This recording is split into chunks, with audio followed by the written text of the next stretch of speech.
Good afternoon, and thank you for being here today. Israel's Foreign Minister Saar called for an urgent UN Security Council session after we saw the horrific footage last week of hostages Eli David and Rom Braslevsky in terrible conditions. Innocent souls who remain in Hamas terror tunnels. We will not allow them to be forgotten. We are honored to be joined today by Foreign Minister Saar, who will deliver a statement here before addressing the Security Council. Good afternoon. I came to the United Nations today because our hostages are still being starved and tortured by Hamas and Islamic Jihad in the dungeons of Gaza. I came here to put the issue of the hostages front and center on world stage. They cannot be forgotten. I came to call for the immediate and unconditional release of our hostages. On October 7th, Hamas committed evil crimes like the Nazis and ISIS did. They took 251 hostages into cruel captivity. 50 of them are still there. This past weekend, the world witnessed the cruel starvation of Eli David and Rom Braslevsky, tortured deliberately by Hamas and Islamic Jihad. The world saw their terrible condition, bones standing out in their skin like living skeletons. Eli was forced to dig his own grave. This is satanic. Hamas and Islamic Jihad used the starvation and torture as part of a deliberate and well-planned sadistic propaganda campaign. But the truth must be told. Israel facilitating huge amounts of aid into Gaza. No other country acts this way in war under such difficult circumstances. The world has been turned upside down. There are countries that acted also in this building to pressure Israel instead of Hamas during sensitive days in the negotiations by attacking Israel, campaigning against Israel, and their announcement on a recognition of the virtual Palestinian state. They gave Hamas free gifts and an incentive to continue this war. They directly assassinated the hostage deal and ceasefire. Let me be clear, these countries prolonged the war. Hamas is responsible for beginning this war by invading Israel and committing the October 7th atrocities. Hamas is also responsible for the continuation of this war by still refusing to release our hostages and lay down its arms. The international pressure must be on Hamas. Anything else only prolongs this war. Thank you. Thank you. Thank you very much. Is Israel planning to reoccupy Gaza? Good try. It was a good try. I don't understand. I took the stake up.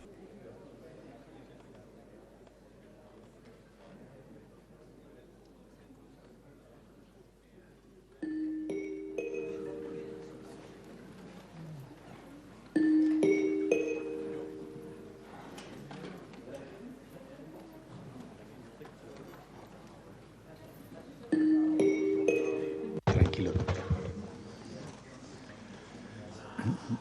Declaro abierta la sesión número The 9.972 meeting del Consejo de of the Seguridad. Security Council is called to order. En el orden del día provisional para esta The provisional sesión agenda for this figura el meeting siguiente tema: is la situación the en Oriente situation Medio, in the Middle East, incluida la cuestión palestina. including the Palestinian question. Queda aprobado el orden del día. The agenda is adopted. De conformidad con el artículo In accordance 37 with Rule del Reglamento 37 Provisional del of the Consejo, Council's Provisional Rules of invito a los Procedure, representantes I de invite the Argentina e representatives of Israel Argentina a and participar en Israel esta to sesión. participate in this meeting. Así queda acordado. It is so decided.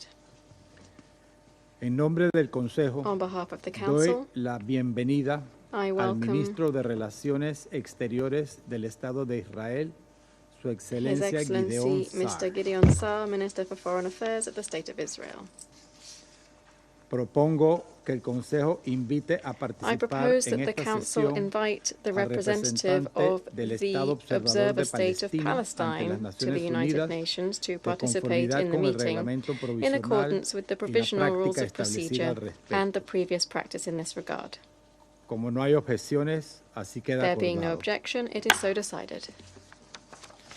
De conformidad con el artículo In accordance 39 with del Rule Reglamento 39 of Provisional the del Council's Consejo, Provisional Rules of Procedure, invito a participar I en esta invite sesión a los the siguientes following briefers exponentes. to participate in this meeting. Señor Miroslav Mr. Miroslav Yencha, Subsecretario General para Europa, Assistant Secretary Asia General for Central y las Europe, Central Américas, Asia and Departamento de Americas, Asuntos Departments Políticos of y de Political and Consolidación de la Peacebuilding Paz Affairs and y Peace Departamento de Operations, Operaciones de Paz. Y al señor and Eli Mr. David, Eli David. así queda acordado. It is so decided. El Consejo de Seguridad comenzará The ahora Security Council el will now examen begin del its tema 2 consideration of del orden item del día. 2 of the agenda. Daré ahora la palabra al señor I now give the floor Miroslav to Mr. Miroslav Yencha. Yencha. Mr. President, Excellencies, the situation in the occupied Palestinian territory and Israel continues to deteriorate, with Palestinian and Israeli civilians, including the remaining hostages in Gaza, continuing to suffer immensely as a result. In the past week, Hamas and Palestinian Islamic Jihad released images and videos of two hostages, Eli David and Rom Braslavsky, looking visibly emaciated as they described the appalling conditions of their captivity. The scenes of Evitar apparently being forced to dig his own grave are appalling. These images and their own accounts of their treatment have horrified us all. They are an affront to humanity itself. I would like to acknowledge the presence of Eli David, the brother of Evitar David, who we will hear from shortly. Mr. David, please know that we at the United Nations recognize the profound pain and hardship endured by the families and loved ones of those who remain in captivity. Nearly 2 years have passed, with the immeasurable suffering and fear intensifying with every passing day. I am especially mindful that this week the Jewish community commemorated Tisha B'Av, a day of mourning and remembrance of historical tragedies endured by the Jewish people, a time that echoes with the pain of loss across generations. I pay tribute to your courage and determination, and I share your dearest wish for your brother and all hostages held in Gaza to be immediately and unconditionally released. Mr. President, Hamas and other Palestinian armed groups continue to hold 50 hostages, 28 of whom are thought to be deceased, in captivity in horrific conditions. Released hostages have relayed distressing accounts of deprivation, ill treatment, and abuse. Since 7 October 2023, Hamas and other armed groups have circulated dozens of videos of hostages, including statements made by hostages under duress and clearly suffering, including the most recent footage of Evitar David and Rom Braslavsky. International law is clear. Hostage-taking is prohibited. It is a war crime. Those deprived of liberty must be treated humanly and with dignity and allowed to receive visits from the International Committee of the Red Cross. They must never be subject to ill treatment, abuse, or humiliation, as this would also constitute violations of relevant rules of international law. I reiterate the Secretary General's call on Hamas and other Palestinian armed groups for the immediate and unconditional release of all hostages. They must be freed now. Mr. President, the situation in Gaza is horrifying. It is unbearable. Palestinians are subjected to squalid, inhuman conditions on a daily basis. Since the beginning of the conflict, over 60,000 Palestinians have been killed, according to the Gaza Ministry of Health.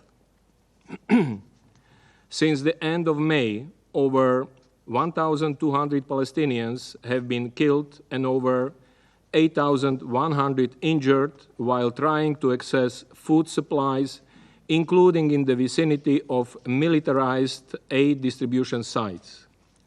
The deaths and injuries continue to mount day by day, with no end in sight to the suffering.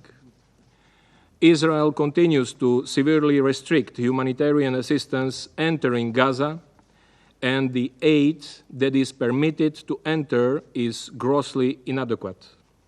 Hunger is everywhere in Gaza, visible in the faces of children and in the desperation of parents risking their lives to access the most basic supplies.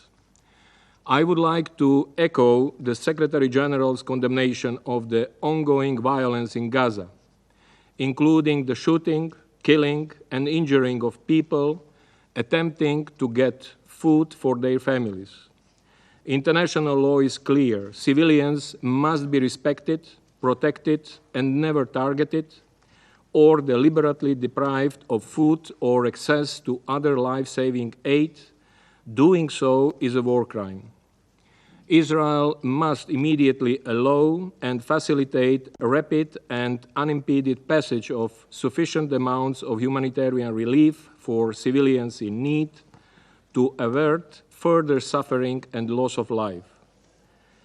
Mr. President, the latest reports regarding Prime Minister Netanyahu's possible decision to expand Israel's military operations through the entire Gaza Strip, if true, are deeply alarming. This would risk catastrophic consequences for millions of Palestinians and could further endanger the lives of the remaining hostages in Gaza. International law is clear in this regard. Gaza is and must remain an integral part of a future Palestinian state. As declared by the International Court of Justice in its advisory opinion of 19 July 2024, the State of Israel is under an obligation to cease immediately all new settlement activities and to evacuate all settlers from the occupied Palestinian territory and to bring to an end its unlawful presence in the occupied Palestinian territory, Gaza and the West Bank, including East Jerusalem, as rapidly as possible.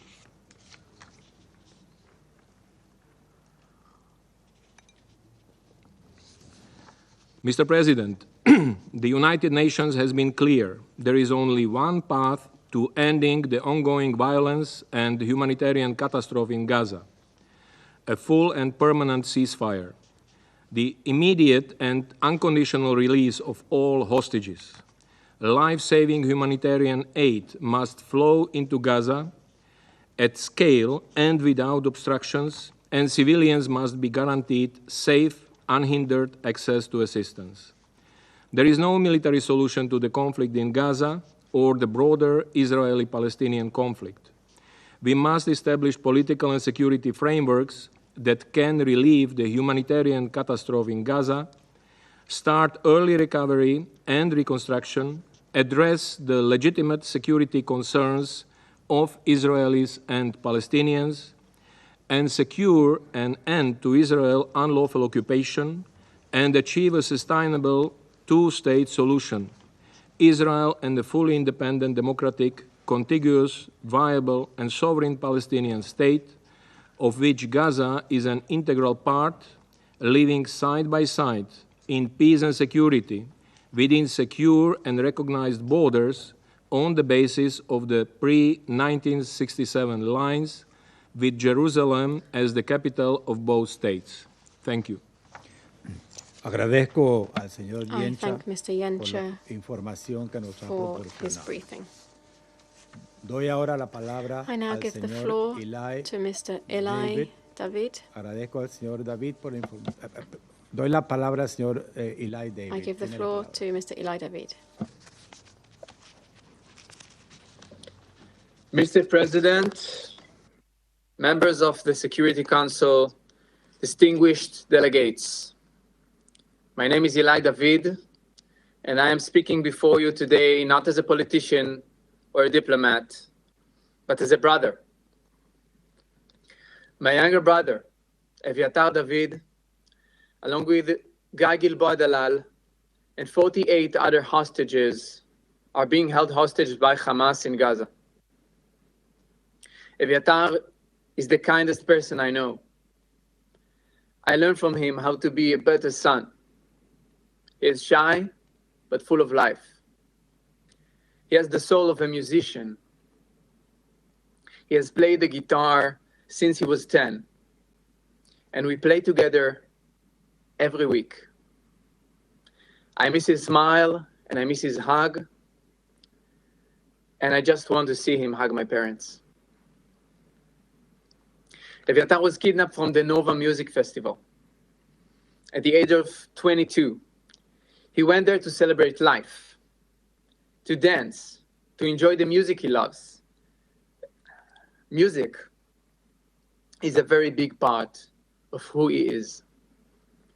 Since that day, my brother and the other hostages have endured an unimaginable nightmare. This is not just a figure of speech. Their lives are truly hanging by a thread.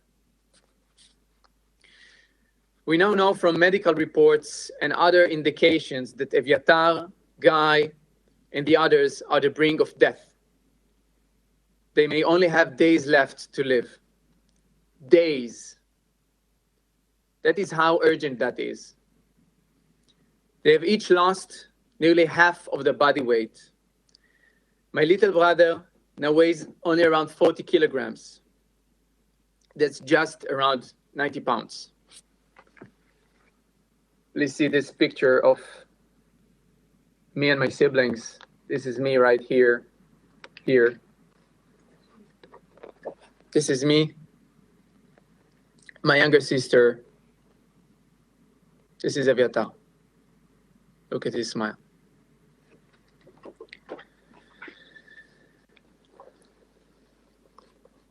The world has heard about the atrocities of Hamas, of October 7th, and in the 22 months since. But what is happening to Eviatar and Guy is an act of calculated and depraved cruelty that defies human comprehension. We have heard the testimonies from those who were released from Hamas tunnels. And every account makes our fears worse. When your brother, your son, your father, your partner is being held in Gaza, there is never good news.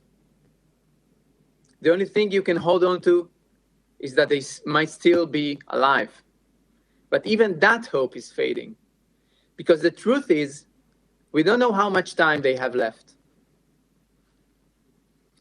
5 months ago, on February 22nd, we received what we thought at the time was the cruelest possible emotional torment to Eviatar. In February, after 500 days in captivity, Hamas broadcasted Eviatar and Guy. They were brought out of the tunnels. Hamas forced them to watch their fellow captives being released. Then, Eviatar and Guy were sent back into the dark tunnels.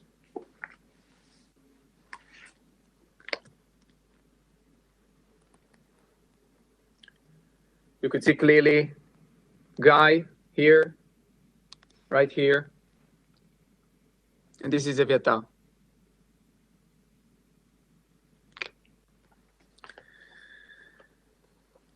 We thought at the time that this was the pinnacle of evil.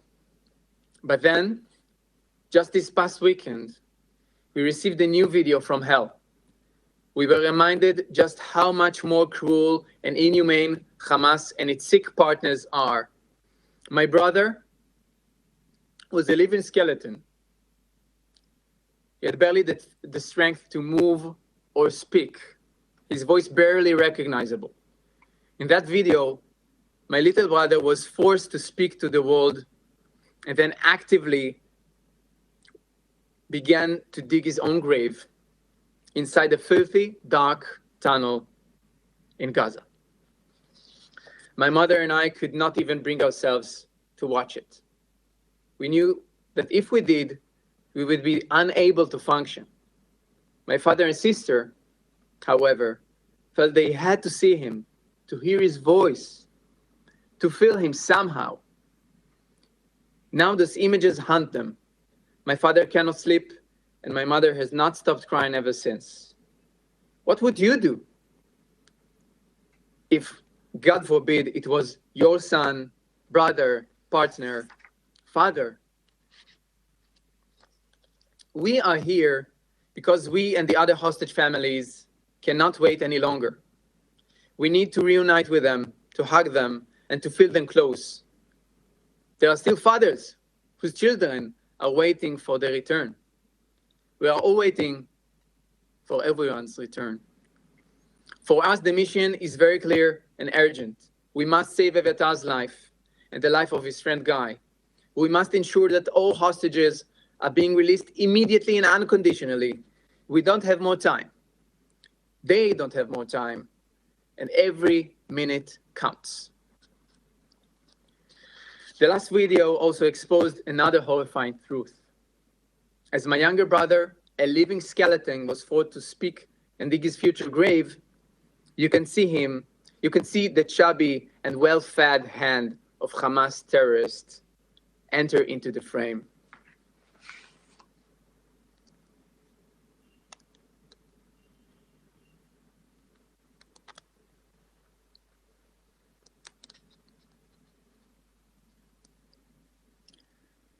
This is the hand of his captor, and this is my brother. You can see the hand is even thicker than his leg, than my brother's leg.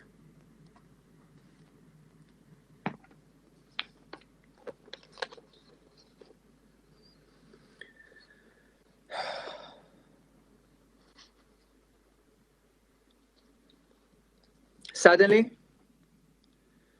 Hamas confirmed what we have known for months. The terrorists have plenty of food. The only ones starving in Hamas tunnels are the hostages, my brother, Guy, and the 48 others. According to testimonies, we know that the terrorists are in a room nearby, not in the filthy dungeon where Eviatar and Guy are held. They are choosing to starve them as part of a sick and twisted propaganda campaign. They use them and starve them as a weapon of war. Survivors of captivity, including Tal Shoham and Omer Venkert, were held in the same space with my brother Eviatar and his friend Guy, testified to this. They told us that the terrorists always had plenty of food nearby and would even relish it loudly, while the hostages had none. It is all part of a calculated plan to torture the hostages, starve them, break their spirit, both psychologically and physically. This is a humanitarian crisis, the one of the hostages, that is being discussed here. Not here in the Security Council, and not in the other UN forums. The very soul of humanity is being scarred by Hamas's barbaric actions.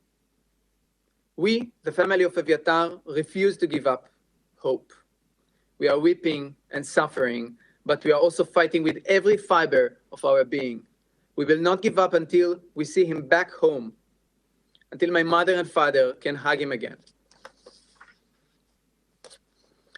I'm here to make a direct and urgent call to this esteemed body. First, we must demand the immediate unconditional release of Eviatar David, Guy Gilboa Dalal, and all the other hostages, living and deceased. Not only demand, but put every leverage we can to do so. The time for deliberation has run out. Their lives depend on immediate action. Eviatar, Guy, and the very least 18 other hostages are still alive. After 660 days, they have somehow managed to survive. And we call on you to rescue them from Hamas dungeons underground. Second, we must call for humanitarian aid to reach the hostages. While aid flows into Gaza to help the population, the hostages are being denied even the most basic necessities of life. They haven't received a shred of humanitarian aid since they were captive. This is a flagrant violation of international law. And third, we must recognize that this is a matter of life and death, requiring urgent medical intervention. Eviatar and Guy need immediate access to proper food and life-saving medical care. Every moment of delay is a step closer to a final, tragic outcome. We all have responsibility. To the leaders of the world, to every member of this council, and to the global community, your silence is the face of this monstrous cruelty, is complicity. I urge you, do not let them die.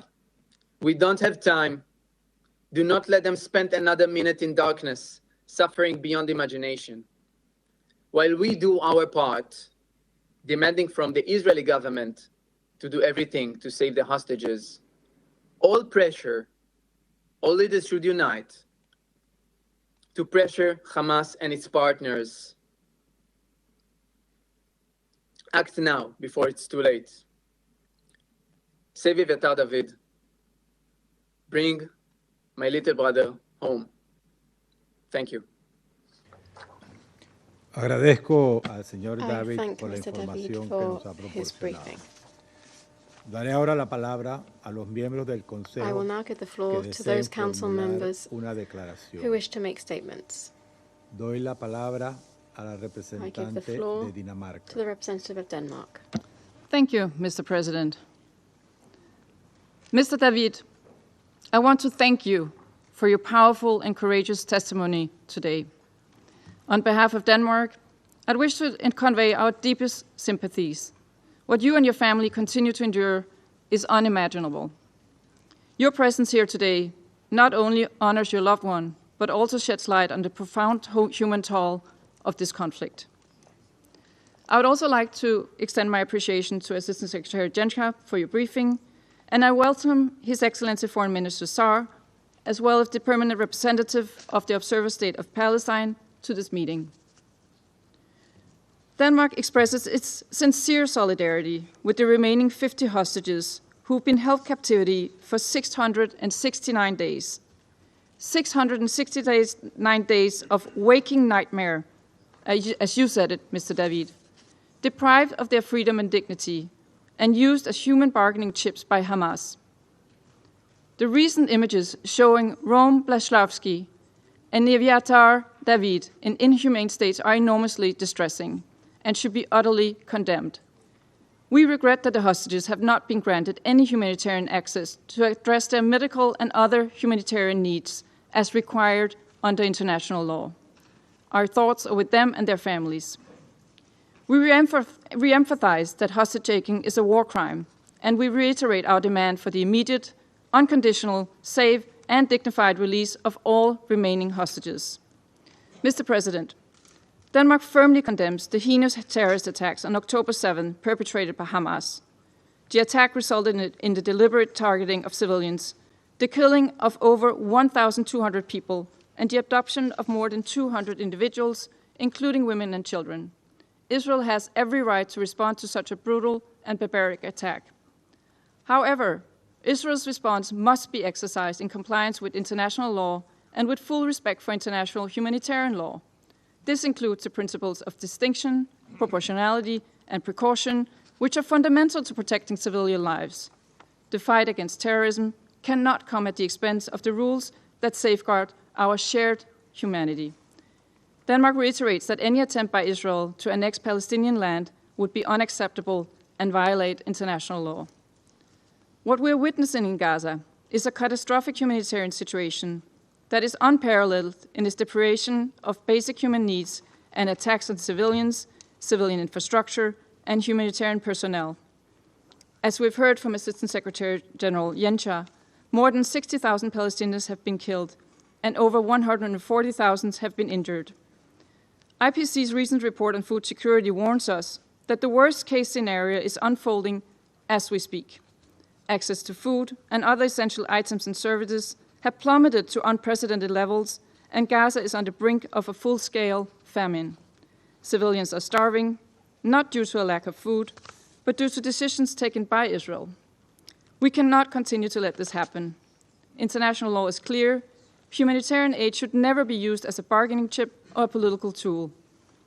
Israel must immediately lift all restrictions to allow for the provision of safe, sustained, and unhindered humanitarian access in line with its obligation under international humanitarian law. Mr. President, the suffering has to end. We call for an immediate end to the war in Gaza through an immediate and permanent ceasefire, unrestricted access for humanitarian aid, and the unconditional and immediate release of all hostages.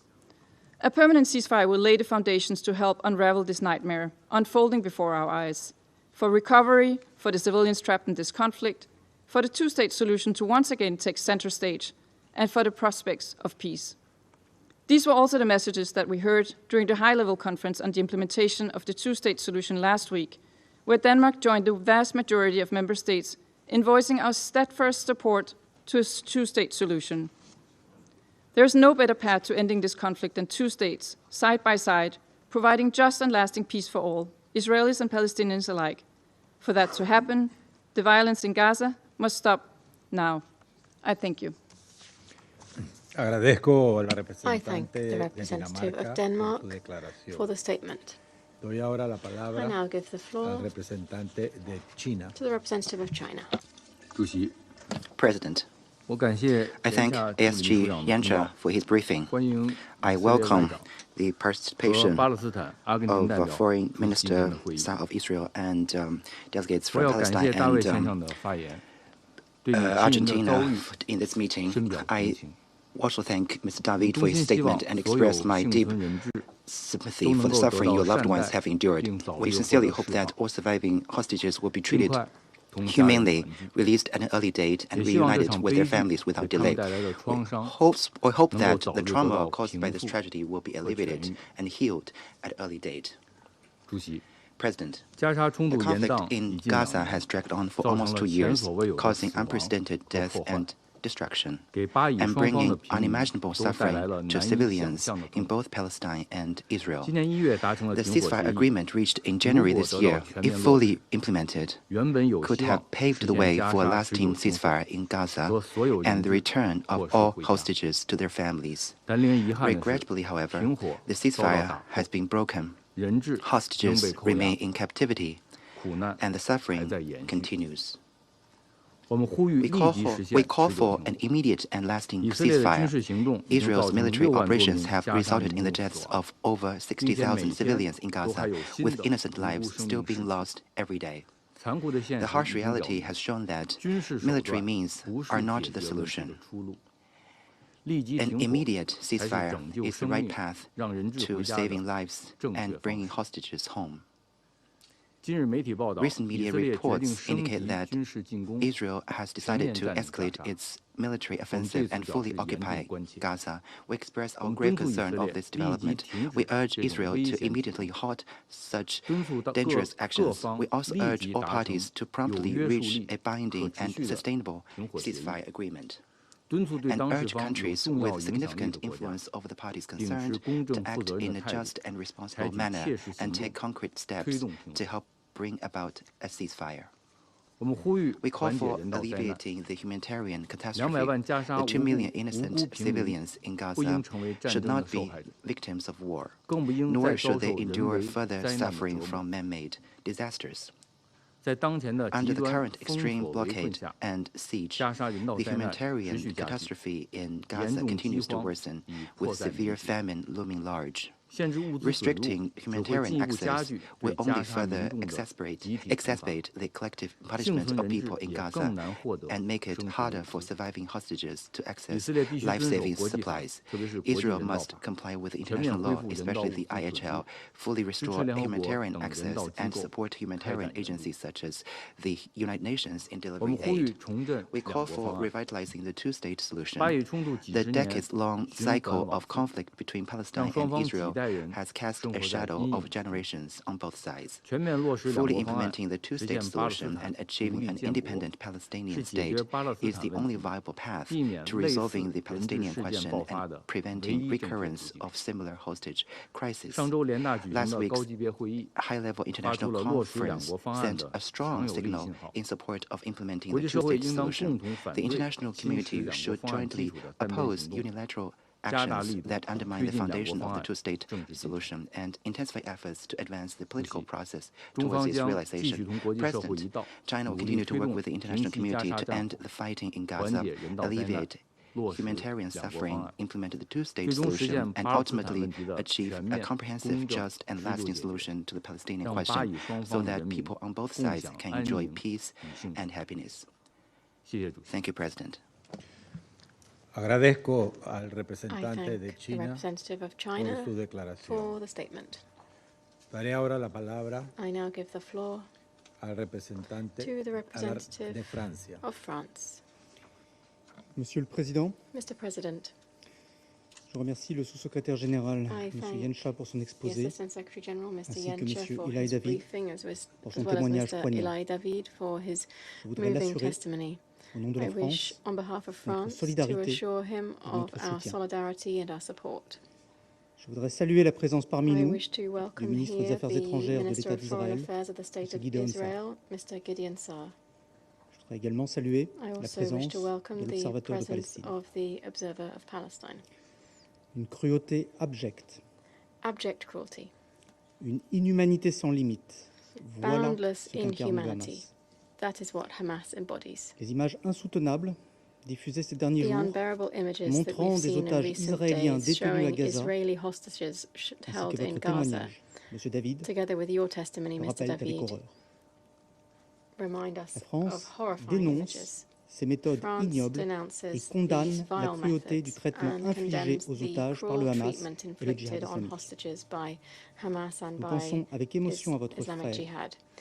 We Raitar think with David, emotion of your brother, Rom Evatai Braslavski, à David, tous les of Rom otages encore détenus, Braslavski, and of all of the ainsi qu'à leurs hostages still familles being et leurs held, proches, as well as their plongés dans families and l'enfer loved ones depuis who plus de have been 660 jours. plunged into this nightmare for Leur over calvaire 660 doit cesser. days now. Their ordeal must come to an end. Nous pensons à tous les otages qui ont We péri also dans des think of conditions all of the épouvantables, hostages who've parmi lesquels des perished in compatriotes appalling français. conditions, including French nationals. La France France demeure solidaire des familles de tous les remains in otages solidarity et with du the peuple families of all israélien hostages and face with aux actes the de Israeli barbarie people perpétrés in par le the Hamas face of the barbaric depuis le acts 7 octobre committed by 2023. Hamas since the 7th of October 2023. Monsieur le Président, Mr. la President, libération immédiate the de tous immediate les release otages of est une all priorité absolue hostages pour la is an France. absolute priority for Nous France. continuerons d'agir sans We relâche continue to afin work d'obtenir leur tirelessly libération to secure inconditionnelle their et la unconditional restitution des release dépouilles des and otages the décédés return à of the Gaza. remains of the hostages who died in Gaza. Nous continuerons d'agir pour We que will soit rétabli continue to act sans délai le to cessez-le-feu et restore the permettre ceasefire l'acheminement massif without de l'aide delay and to humanitaire, enable toujours the bloquée aux large-scale portes de delivery Gaza. of humanitarian aid which remains blocked at La Gaza's France gates. réitère l'urgence de France l'ouverture par reiterates the Israël urgent de need tous les points de for Israel passage to et open d'un accès all immédiat, crossing points and to massif allow et sans immediate, aucune entrave de large-scale l'aide and humanitaire. unimpeded access for humanitarian Alarmée par assistance. l'ampleur de la Alarmed catastrophe by the humanitaire, scale of the la France humanitarian a procédé, catastrophe, aux France, côtés de plusieurs autres pays, à une alongside opération de several other largage de denrées countries, has non carried périssables out sur Gaza. an airdrop of non-perishable Il food s'agit d'une supplies over mesure Gaza. d'urgence This is an permettant de sauver emergency des vies, measure to save mais elle lives, ne saurait se but it substituer cannot à un accès massif replace de l'aide humanitaire the par voie need terrestre. for massive land-based humanitarian Ces access. efforts doivent s'accompagner d'un règlement These politique efforts fondé must sur be la solution à accompanied deux by a États, political seule resolution voie based on the réaliste two-state vers une paix solution, the durable. only realistic Cette path to solution lasting peace. passe par la This reconnaissance solution d'un État de requires the Palestine recognition souverain of a doté sovereign d'une gouvernance Palestinian rénovée. state with renewed governance. Cela passe aussi par la It also démilitarisation requires totale du the Hamas total et son demilitarization exclusion of complète Hamas and de toute its forme de complete gouvernance de la exclusion bande de from Gaza. any form of governance in the Gaza Strip. Cela passe enfin Finally, par l'intégration it régionale requires d'Israël. Israel's regional La integration. France se félicite France du geste welcomes historique the qu'ont fait les historic pays arabes la gesture semaine dernière à New York made last lors de week la in New conférence York by internationale Arab sur la mise en countries œuvre during the de la solution à international deux États, conference on the implementation of the co-présidée two-state avec l'Arabie solution, saoudite, en co-chaired condamnant les with crimes du Saudi Hamas Arabia, et when en for the first proclamant leur time they aspiration condemned à Hamas's établir des crimes and relations expressed avec their l'État d'Israël. aspiration to establish relations C'est with the ainsi state of Israel. que nous enrayerons This is le how cycle de we la will break violence the cycle of pour violence ouvrir la and perspective de la paix au reopen the Proche-Orient. path to peace in the Middle C'est le East. seul chemin It is possible the only vers un possible avenir path to où a justice, future where sécurité justice, et security, and dignité dignity pourront être garanties can be pour tous les peuples de guaranteed la région. for Je all vous peoples remercie. of the region. Thank you.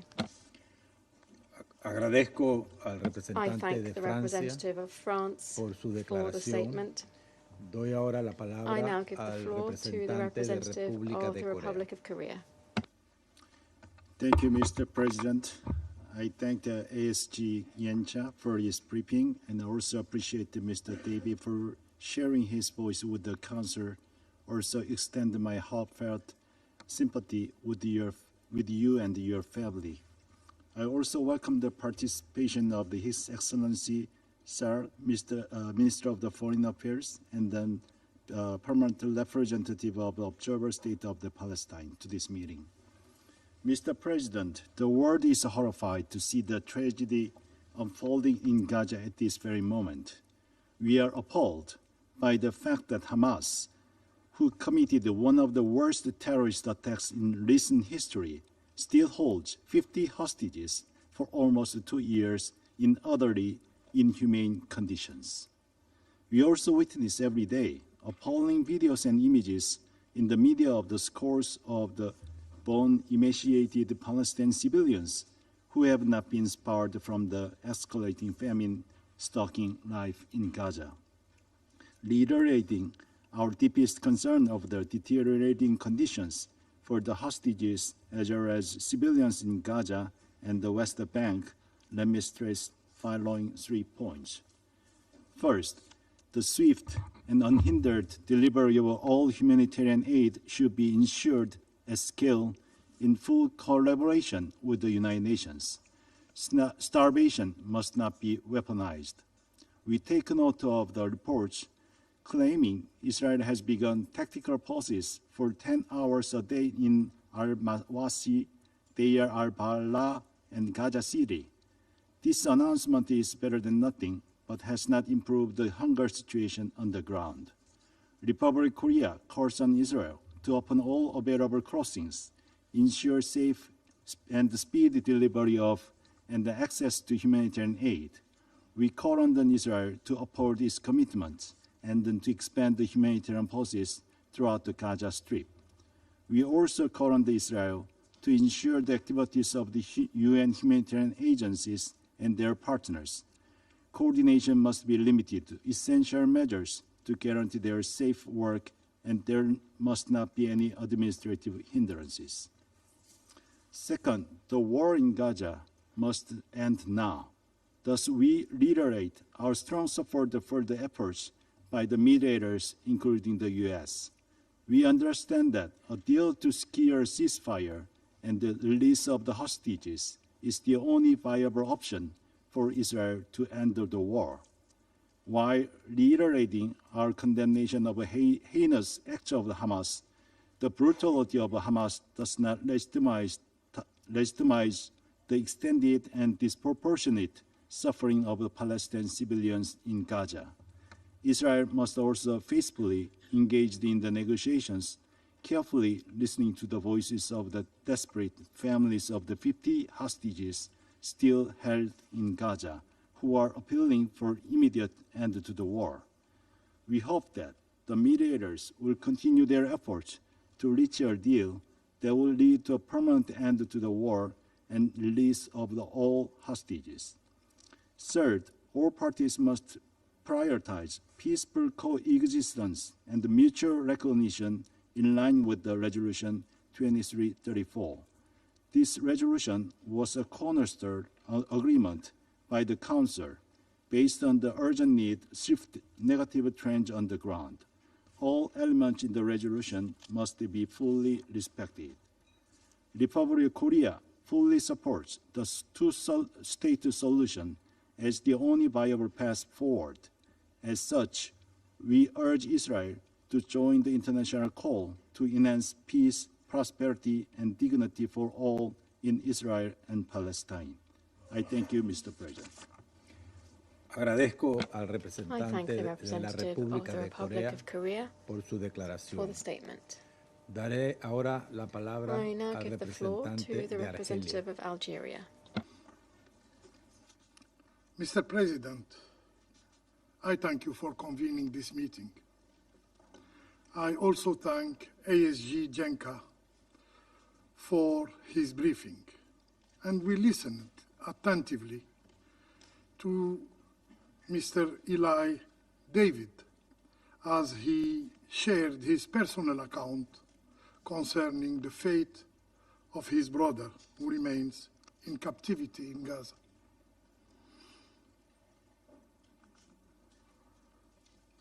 His brother should never have stayed in captivity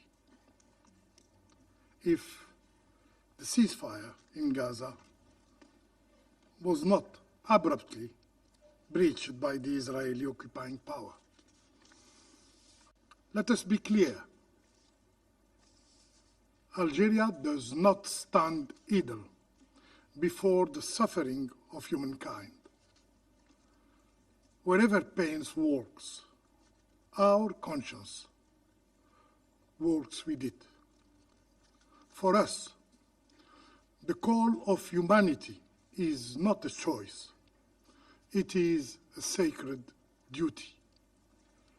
Every human being, regardless of gender, color, creed, or border, civilians and soldiers alike, as Mr. Eviatar David, deserve to be treated humanly and to live with dignity.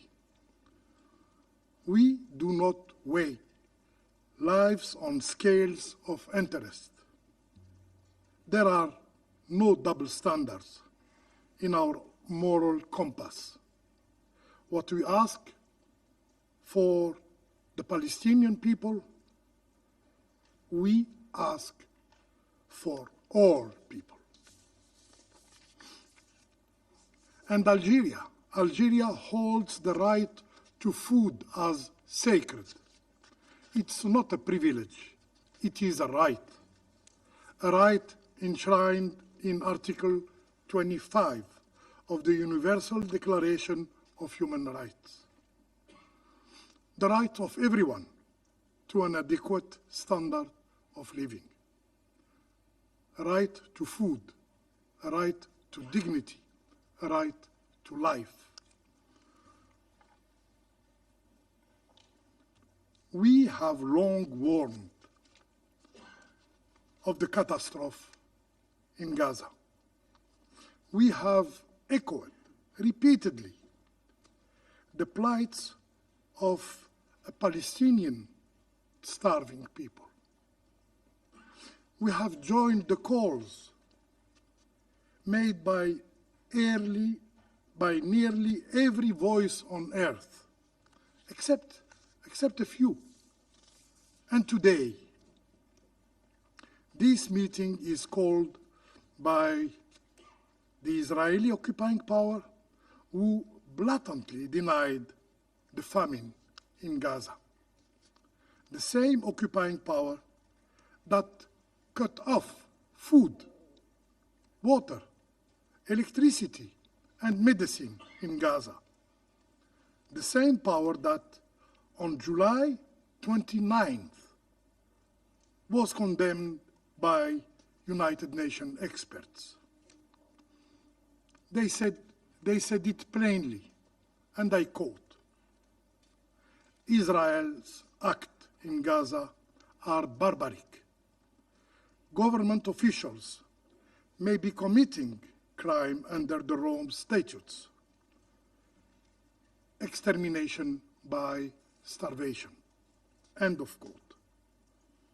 These are not our words. These are the findings of international experts. Mr. President, what has been allowed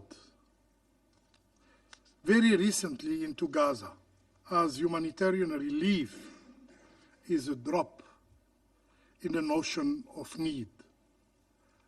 Airdrops are not the solution. You cannot feed people from the sky while allowing the sealing of the land under them.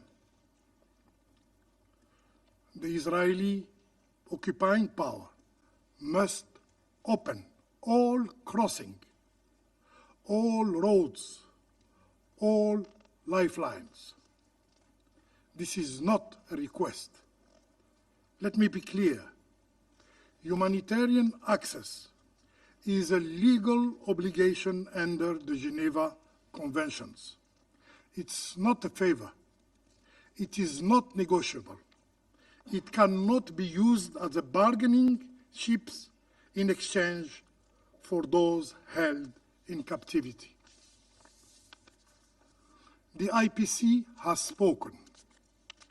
The worst case scenario is unfolding in Gaza. Famine thresholds have been crossed. Malnutrition is rampant among all people in Gaza, including, unfortunately, including those in captivity. The reality long denied by the Israeli occupying power has never been a secret to anyone. It was known. It was felt. It was lived daily by the people of Gaza. Today, the image that shocked some should surprise no one. Food insecurity grips every household. Hunger is not an exception. It is the rule. The truth, long suppressed, is now visible in all who choose to see, not to shrug off. According to some sources, as of yesterday, credible sources, 180 people have died from starvation. Among them, 93 children. This is real. This is undeniable. They were lives, not statistics. They had dreams. They had names. Names? Zainab Abu Halib, a baby who died from malnutrition.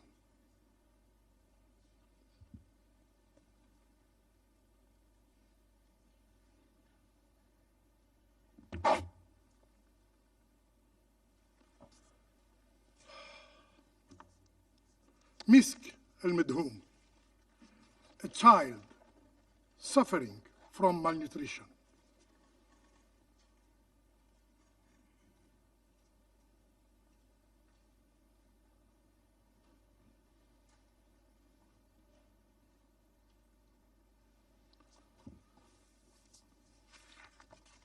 Razan Abu Zahar,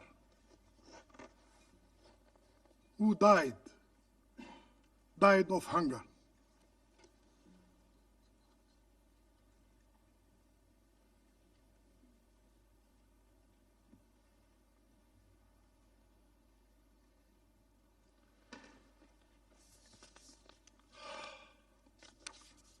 Mr. President, more than 61,000 Palestinians have already been killed. Since the month of March, more than 1,500 were killed while seeking food, and over 150,000 were injured. What we are witnessing is not erratic. It is methodical.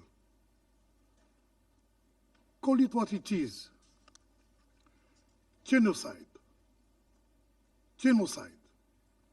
Genocide.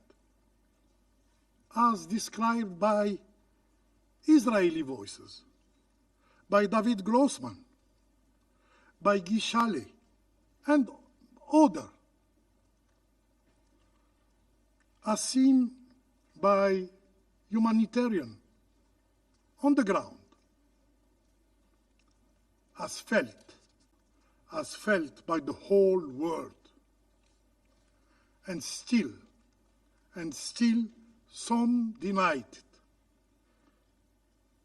No ignorance can excuse it. No silence can justify it. Future generations will ask, where were you? Where were you when Gaza was starving? In the Security Council? Where were you when children died searching for food, for bread, in the Security Council? Where were you when an entire people was crushed in the name of security? And history will record those who so often lectured us on the right to self-defense.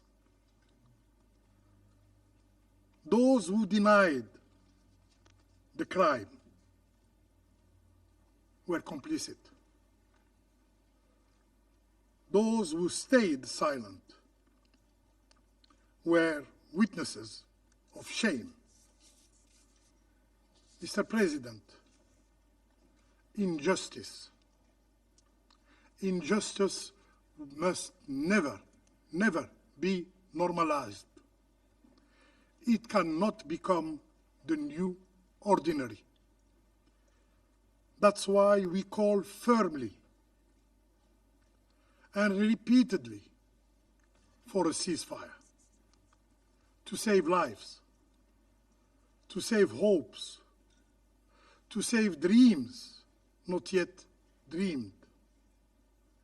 It's why we call for an immediate, unconditional, and permanent ceasefire. I thank you.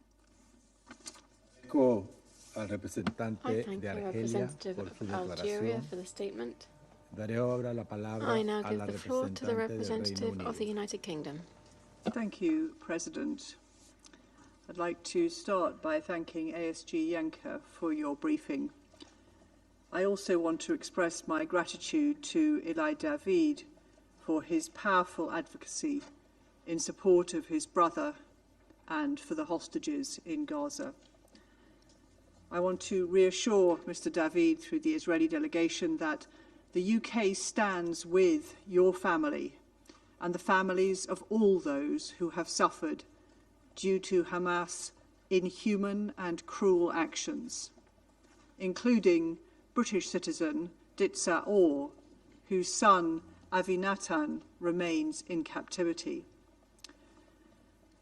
This Council has called for the immediate and unconditional release of all hostages in all 4 of its resolutions since October 7th, and I repeat that call today. As my Foreign Secretary has said, the images of Eviatar and other emaciated hostages paraded in front of cameras for propaganda are depraved. Hamas and its terrorist ideology can have no place in the future governance of Gaza and should never again threaten Israel's security. President, the ceasefire at the beginning of this year was a rare moment of hope, which allowed hostages to be released and the UN to surge aid into Gaza. Since the ceasefire ended, the suffering of the hostages and Palestinian civilians has plumbed new and shocking depths. Israel's aid restrictions have led to famine now unfolding in Gaza, as reported by the IPC. Last week, I spoke with doctors who had served in Gaza. They had seen children so malnourished that their wounds festered for months without healing. They had seen baby formula confiscated by the IDF at the border, depriving newborns of the basic essentials for life. I call on Israel now to act to alleviate this horrendous suffering.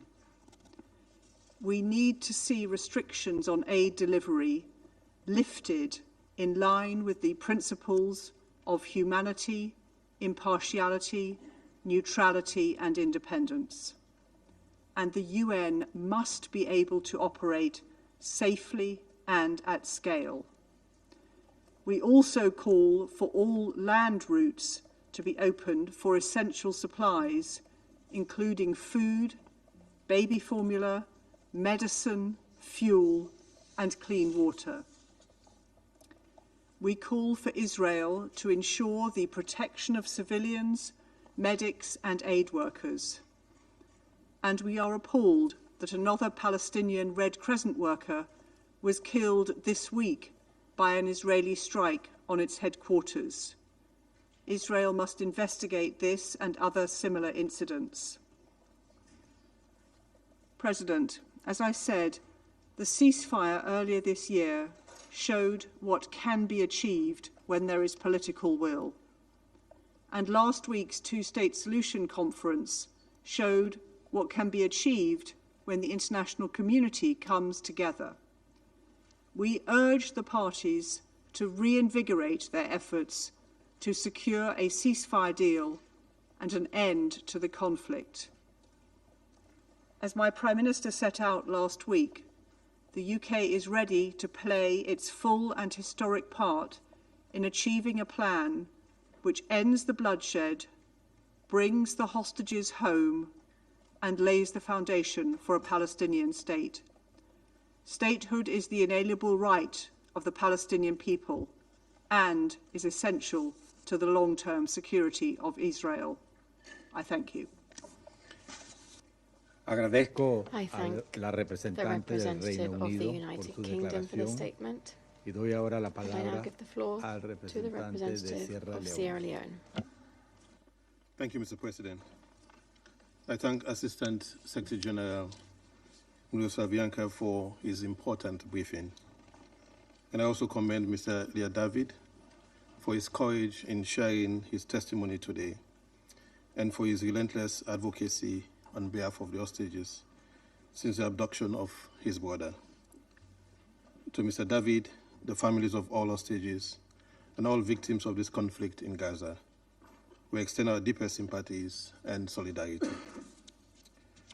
We welcome the participation of His Excellency, Mr. Gideon Saar, Minister for Foreign Affairs of the State of Israel, the participation of the permanent observer of the Observer State of Palestine, as well as the representative of Argentina. We also acknowledge a letter from the permanent representative of Israel dated 2nd August 2025, drawing the attention of the Council to the plight of Israeli hostages in Gaza. This Council bears a solemn duty to address all dimensions of this conflict in line with the Charter of the United Nations and international law. The conflict in the Gaza Strip continues to inflict immense suffering on civilians in both Israel and Gaza. Since the 7th October 2023 attack, hostages and civilians alike have endured grave humanitarian consequences.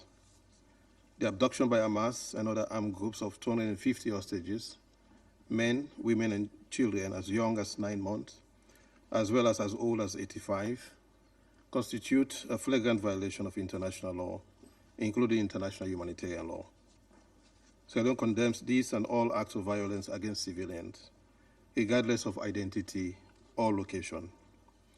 Article 34 of the 4th Geneva Convention explicitly prohibits hostage-taking, a prohibition that has crystallized as part of customary international law. Hostage-taking is also codified as a war crime under Article 8 of the Rome Statute of the International Criminal Court. We remain gravely concerned that 50 individuals remain in captivity with no information on their condition and no access to humanitarian assistance. Recent media videos have shown their appalling treatment. We strongly condemn all inhumane treatment of hostages and reiterate our unequivocal demand for their immediate and unconditional release, as mandated by Security Council resolutions 2712, 2720, 2728, and 2735. Resolution 2735 also endorsed terms for the release of Palestinian detainees. We call for the release of thousands of Palestinians detained in Israel without trial or adequate care, in violations of international law and their inherent right and dignity. The international community of the Red Cross must be granted immediate access to all detainees to provide medical and humanitarian assistance. Allegations of mistreatment must be investigated and accountability ensured for all grave violations committed in this conflict, including those arising from the ongoing occupation of Palestinian territories. Mr. President, one atrocity cannot justify another. While we express deep concern for the hostages, we cannot ignore the wider humanitarian catastrophe that has engulfed Gaza. International law prohibits the collective punishment of civilians. Article 33 of the 4th Geneva Convention forbids punishment of a population for acts they did not commit. Yet, the people of Gaza have been subjected to a blockade and siege that deprive them of food, water, fuel, and medical supplies. The deliberate use of starvation as a method of warfare is absolutely prohibited under Article 54 of the Additional Protocol 1 to the Geneva Conventions and is classified as a war crime by the Rome Statute. The images of emaciated bodies and widespread malnutrition underscore the devastating consequence of this deprivation. The International Court of Justice, in its provisional measures orders of 26 January and 28 March 2024, determined that the Palestinian population in Gaza faces a real and imminent risk of irreparable harm. Acting under the Genocide Convention, the court ordered the State of Israel to take all measures within its power to prevent acts of genocide, including ensuring the provision of humanitarian assistance. These binding provisional measures must be fully implemented, and this Council shares responsibility to ensure compliance. The man-made humanitarian catastrophe in Gaza, resulting from policies of the government of Israel, is unprecedented in scale and severity. The suffering of Israeli hostages is acute and must be addressed urgently. Likewise, this is occurring alongside the suffering of an entire civilian population subjected to famine and relentless bombardment. We urge the State of Israel to lift the blockade and facilitate unimpeded humanitarian access. Likewise, we urge Hamas and other armed groups to cease attacks on civilians and release all hostages. Accountability for violations of international law is a shared obligation. States must ensure that their actions do not facilitate breaches of law. United Nations Special Rapporteurs have warned about the responsibility of states on weapons supplies in the context of the conflict. Mr. President, in recalling the words of former President Dwight D. Eisenhower in his 1953 Chants for Peace address, he said the true burden of states with powers lies not in militarization, but in building peace and prosperity. This truth remains urgent today as we confront this devastating conflict. Salem underscores that resolving the conflict and the Palestinian question requires a political pathway. The Arab Peace Initiative, recently reinforced through the draft New York Declaration, as co-chaired by France and Saudi Arabia, offers an important framework. It proposes the disarmament of Hamas, the reunification of Gaza and the West Bank under the Palestinian Authority, and transitional arrangement with international support. The plan also calls for an immediate ceasefire, humanitarian access, and renewed negotiations towards realizing a two-state solution. These proposals deserve serious consideration by all parties and support from this Council. The intended recognition of the State of Palestine by several states, albeit conditional, is a step in the right direction. This conflict cannot be resolved through military means. Its root cause lies in the prolonged occupation of Palestinian territory. The International Court of Justice, in its advisory opinions, including the 2024 Advisory Opinion on Israeli Practices, and the Security Council Resolutions 242 and 2334, have consistently affirmed the illegality of settlement activity and the inadmissibility of acquiring territory by force. Yet these legal obligations remain unimplemented, perpetuating cycles of violence and impunity. For the sake of the victims on both sides, the time has come to translate declarations and resolutions into concrete action. This Council must work collectively to end the occupation and enable the establishment of a sovereign, viable, and contiguous state of Palestine alongside the state of Israel, with secure and recognized borders. This remains the only path to a just and lasting peace.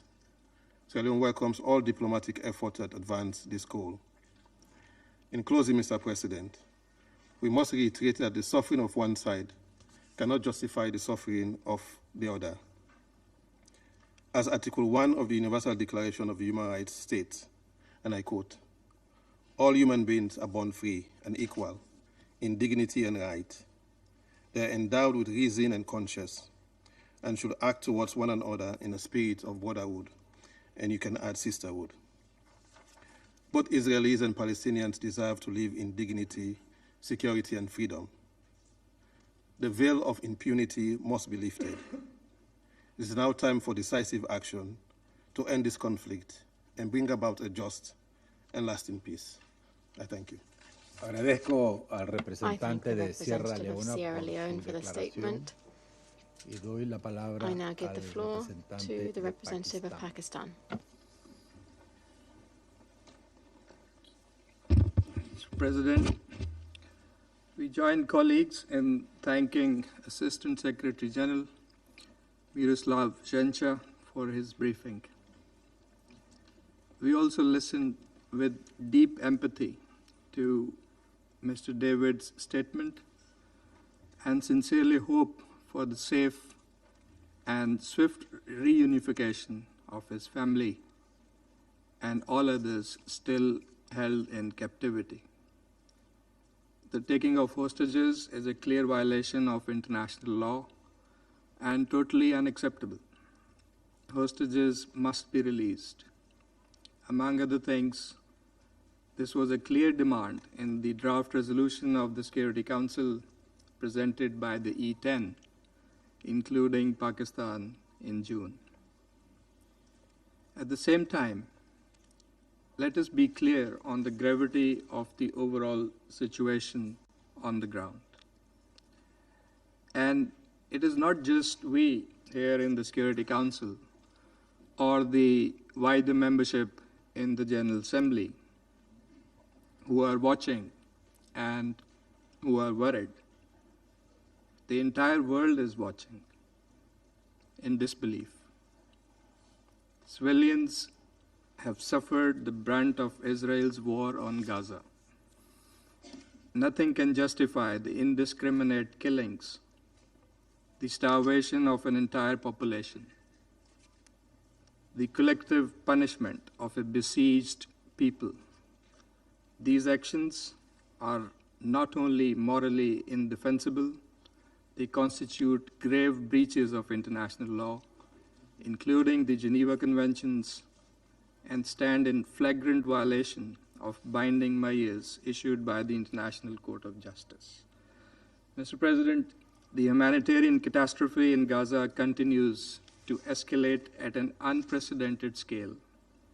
According to UN human rights experts, Israel's widespread and systemic abuse of Palestinians in detention and arbitrary arrest practices over decades, coupled with the absence of any restraints by the Israeli state since 7 October 2023, paint a shocking picture enabled by absolute impunity. Around 9,500 Palestinians, including hundreds of children and women, are currently imprisoned, around 1/3 without charge or trial. This is a profound violation of basic human rights, and again, totally unacceptable. 60,000 Gazans have been killed, 18,500 children. Palestinian children have been killed at a rate more than 1 per hour since the war began. Mr. President, although I could have said this, but this is not my statement. It is the Washington Post, which has also published the names and ages of each of those 18,500 Palestinian children. The leading Israeli newspaper, Haaretz, has described the situation in Gaza as, quote, likely the most extreme example of politically driven starvation in the 21st century, unquote. The consequences are therefore horrible. At least 175 Palestinians, including 93 children, have died of starvation. The Director General of the FAO has warned Gaza is now on the brink of a full-scale famine. People are not starving because food is unavailable. They are starving because access is denied. The Integrated Food Security Phase Classification, IPC, has warned that the worst-case scenario of famine is now unfolding in the Gaza Strip. UNICEF has called it a perfect storm of suffering for children, while the UN Secretary General has warned of a humanitarian catastrophe of epic proportions. The World Food Programme put it starkly, quote, "This is a disaster unfolding in front of our eyes, in front of our television screens." Mr. President, even the delivery of humanitarian aid has become deadly. Over 1,200 aid-related killings have been documented since May. Palestinians are routinely forced to choose between two deadly options: risking death by starvation or risking death by gunfire to reach food aid site. And this is what the New York Times is saying, Mr. President. This war on civilians must end. We call for an immediate, unconditional, and permanent ceasefire, full Israeli withdrawal, the release of hostages, and unimpeded humanitarian access. The initial phase of the ceasefire agreement, brokered by Egypt, Qatar, and the United States, led to the release of 33 hostages. But for Israel's unilateral abandonment of the ceasefire, further releases could not take place. Thus, the suffering continues, and it continues on both sides. We further call for the full implementation of Security Council Resolution 2735, which presents a viable, actionable roadmap to end hostilities and deliver desperately needed aid. Mr. President, in the interest of peace, for that is the core responsibility of this Council, we must keep in mind the historical perspective of the Arab-Israeli conflict. We must not lose sight of the root cause of this ongoing tragedy, and that is Israel's prolonged illegal occupation of the Palestinian territory. As long as this occupation endures, peace will remain elusive. Lasting peace demands a credible political horizon, one grounded in international law, leading to the realization of a sovereign, viable, and contiguous Palestinian state based on the pre-1967 borders, with Al-Quds al-Sharif as its capital. The recent high-level conference on the peaceful settlement of the Palestinian question and the implementation of the two-state solution was a timely initiative. It must be followed up by concrete and coordinated international action to finally achieve the long-coveted peace and stability in the Middle East. Mr. President, human rights are universal and indivisible. Human rights cannot be partitioned, and justice must never be selective. The imperative, legal, political, and moral, is crystal clear. We must act now to end Israel's brutal and illegal war and the unconscionable suffering of the people. Humanity and dignity of peoples, civilians on both sides, demand nothing less. I thank you. I thank the representative of Pakistan for the statement, and I now give the floor to the representative of the Russian Federation. Спасибо, господин председатель. Thank you, Mr. President. Признательный помощнику генсекретаря Мирославу Янчи за развернутый доклад об обстановке в секторе Газа и ситуации вокруг заложников, которые остаются в анклаве. Отмечаем присутствие среди нас министра иностранных дел Израиля Гидеона Саара. Внимательно выслушали Илая Давида и ознакомились с письмом израильской стороны. Скорбим по всем невинным жертвам палестино-израильского конфликта, вне зависимости от их гражданства и национальности. Мы, как и все присутствующие здесь, были шокированы опубликованными в начале месяца кадрами с двумя израильскими заложниками, Ромом Браславским и Элиатором Давидом. Судя по видеороликам, они выглядят подавленными, крайне истощенными и ослабленными из-за острой нехватки еды и воды, с которыми, как мы знаем, сталкиваются все жители Газа. Каждый день, проведенный заложниками в секторе Газа, это трагедия. Трагедия для них самих, за их близких, которые каждую минуту ждут их возвращения. Мы также внимательно ознакомились с недавними высказываниями родственников Роми Браславски, Элиатора Давида и других удерживаемых в Газе израильтян. Разделяем их боль, однако не можем не отметить, что из уст людей, находящихся в крайне тяжелом эмоциональном состоянии и переживающих за судьбу своих детей, звучит и прямая критика руководства страны, которая, по мнению ряда из них, затягивая переговорный процесс с Хамас, подписывает тем самым смертный приговор оставшимся в живых заложникам. Хочу напомнить, что мы сразу же осудили трагические события 7 октября 2023 года, в котором не может быть оправдания. Как не может быть оправдания коллективному наказанию жителей Газа и превращению целого региона в зону тотального отчаяния. We advocated and continue advocating an immediate and unconditional release of all detainees and an immediate ceasefire in Gaza. Mr. President, we are sincerely convinced that there is no delegation in this room which would dispute the very simple fact that the life of any person is important and priceless, and we shouldn't have to decide whose suffering is more worthy of attention.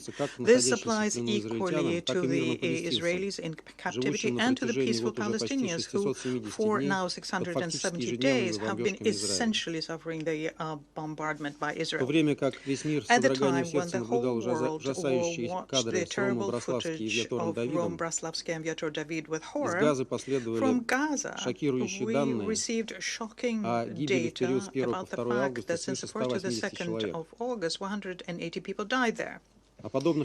Such tragedies is something that we receive information about essentially daily. Since October 2023, more than 61,000 Palestinians have died, and amongst them, according to UNICEF, 18,000 are children. Against this background, the general situation in Gaza can only be characterized as a humanitarian catastrophe.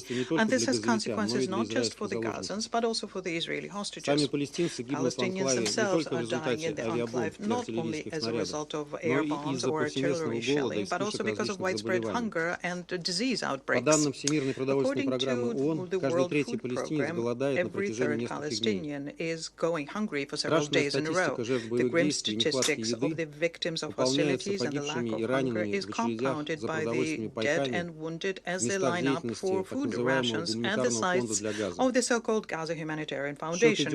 And there the numbers of victims is in the thousands. Since 27th of May, almost 1,500 Palestinians were killed. We're seriously worried also by the consequences of the practice that was resumed since the end of July, the practice of airdropping of food supplies. As recently as yesterday, the humanitarian bombs crushed to death two medical workers from the Al-Aqsa hospital in Deir al-Balah. The Commissioner General of UNRWA, Mr. Lazzarini, in his recent comments warned against using such dangerous and costly way of supplying assistance. It's 100 times more expensive than using the land routes. Meanwhile, on the perimeter of the strip, there are 6,000 trucks with sufficient food supplies, which would provide enough food to provide for several months for civilians. Mr. President, we are shocked by the targeted attack by IDF on the headquarters of the Palestinian Red Crescent Society in Han Yunis, as a result of which one staff died and several people were injured. Unfortunately, this is not the first time when members of the Red Crescent Society in Gaza died. We recall how the Israeli military mercilessly shot the ambulance Red Crescent, and their bodies were found in a mass grave subsequently. We call on Israel to stop this lawlessness. Humanitarians and medical workers should not be targeted, nor should the headquarters of the Red Crescent be targeted. It's clearly marked with its logo and unambiguously is under the protection of international humanitarian law. Contrary to the statement by West Jerusalem, the humanitarian blockade that they initiated in March essentially remains to date. What was announced on the 27th of July, namely partial easements and limited deliveries within the framework of the so-called tactical clauses, according to the UN humanitarians, is just a drop in the ocean compared to the acute needs of the Gazans, including, as we all understand, the needs of the Israeli hostages. In this context, we fully support the calls by the leadership of UNRWA and other specialized UN agencies to immediately remove the impediments to supplying into Gaza all of the essential things, including food, water, fuel, and medicines. We're very concerned by the aggressive campaign deployed by West Jerusalem against the staff of UN OCHA and its head, Tom Fletcher, who provide a sober and uncomfortable sometimes uncomfortable for Israel sometimes assessments of humanitarian situation.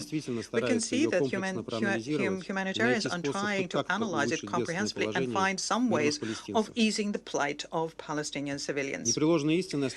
What is undeniable here is that in order to have an uninterrupted and unimpeded humanitarian supplies, the main thing that is needed is to create the necessary security conditions. Unfortunately, the regular calls for a ceasefire that we hear from the Secretary General and from the absolute majority of the international community remain without due reaction from Israeli leadership. West Jerusalem continues intending to continue with the war in Gaza using by any means and under any pretext, and tries to prevent the stoppage of a military operation in the sector. Mr. President, we are equally concerned also by the fact that the Israeli authorities decided to cleanse and colonize the West Bank of the Jordan River. The victims of continuous raids by security services and violence of settlements, the victims of that are the regular Palestinians and foreigners sometimes. For example, on the 30th of July, there was an attack against the office vehicle of the Russian representation with the Palestinian Authority. And this was done under the lenient eye of the Israeli military. Furthermore, there are new negative records being made of the destruction and seizure of the property of the local citizens, building new settlements, legalizing outposts to make sure that the Palestinian towns are not connected to each other. Knesset continues passing new provocative passages. Following yesterday's decision to ban UNRWA at the end of July, there was another dangerous decision made about extending Israeli sovereignty of the West Bank. It is clear the systematic expulsion of the Palestinians, be it from Gaza or the West Bank, is something that's fraught with new risks and dangers for the stability and security of the Middle East and can yet once again bring the region to the brink of a major war. It is also clear that the complete freedom of action that the Israelis have, our freedom to do anything in Gaza or in the West Bank, would have been impossible without a direct military support and international and political cover provided by the United States. At the same time, the absolute majority of states in the world are rejecting this line. And what is telling in this situation was the Israeli and American boycott of the conference on the 28th, 30th of July, the high-level conference in support of this two-state solution, and the futile attempts by Washington to dissuade their partners from participating in this representative forum. We do have certain optimism from the fact that despite the pressure from the Americans, the majority of the international community remained unintimidated and showed solidarity with the Palestinian people. And some Western capitals, although belatedly, nonetheless announced their plans to recognize the state of Palestine next month. Mr. President, despite this fact that the situation is very difficult, we remain convinced that diplomatic settlement of the conflict was and remains the only viable solution here. And we call on the parties with support of mediations to return to the negotiating table so as to work out mutually acceptable solutions so as to restore the ceasefire regime, release those who are detained, and unblock the humanitarian access to the Gaza Strip. And we are confident that this is what the people of Palestine want, as well as the families of hostages, including the relatives of Israelis held in Gaza. And we hope that all regional and international stakeholders will work towards this goal. The negotiation process must return to a political track, which will the kind that will accommodate both Israelis' legitimate security interests and the Palestinian people's hard-earned right to establish their own state within the 1967 borders. I thank you for your attention. I thank the representative of the Russian Federation for the statement, and I now give the floor to the representative of Somalia.